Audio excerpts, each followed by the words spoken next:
What makes someone truly strong? Do we need to abandon who we are to achieve power? Nobara Kugisaki proves we don't, and her story goes far beyond what you can imagine. Coming from a small countryside town, Nobara always refused to follow the path others wanted to trace for her. While everyone expected her to fit into the traditional mold, she dreamed of big city lights and a different destiny. But who would have thought that this rebellious spirit would lead her to become one of the most interesting witches in Jujutsu Kaisen? At Tokyo Metropolitan Jujutsu High School, Nobara isn't just another student. She's a force of nature. Alongside Yuji, Itadori, and Megumi Fushiguro, she forms a trio that defies all expectations. But what really makes her unique is her refusal to choose between being a pretty girl or a strong fighter. Why not both? With her heart-decorated hammer and nails imbued with cursed energy, Nobara developed a unique technique, the straw doll ritual. Just imagine, she can connect a straw doll to her enemies and share damage between them. Is it scary? Yes. Is it efficient? Absolutely. Is it elegant? In Nobara's way. But don't be fooled into thinking she's just a tough character. Behind the confident and sometimes arrogant attitude, there's a fierce loyalty to friends. When Yuji died after the detention center incident, she cried.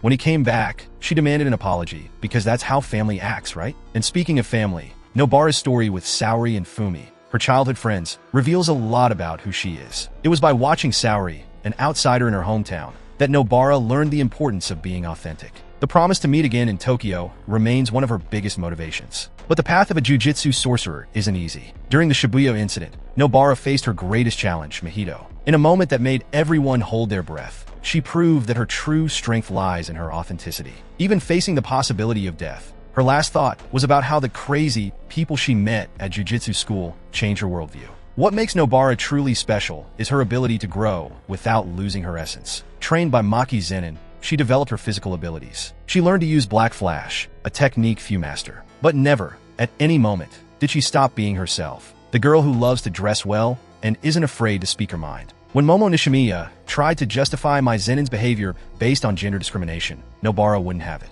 For her, difficult circumstances are no excuse for being a bad person. It's this kind of brutal honesty that makes her so refreshing in a world of characters who often hide behind their tragedies. And maybe that's why Nobara resonates so much with the audience. In a world where we're often told we need to choose between different aspects of our personality, she refuses to make concessions. She's living proof that we can be complex, contradictory, and yet perfectly coherent with who we are. With her hammer in one hand and her pride in the other, Nobara Kugisaki continues her journey as a jujutsu sorcerer, proving that true strength comes from embracing who you are, not trying to be who others want you to be. She teaches us that there's no contradiction in being strong and feminine, determined and fun, tough and emotional. But here's a question to reflect on. In a world that constantly tries to mold us, how many of us have Nobara's courage to stay true to ourselves, no matter the cost?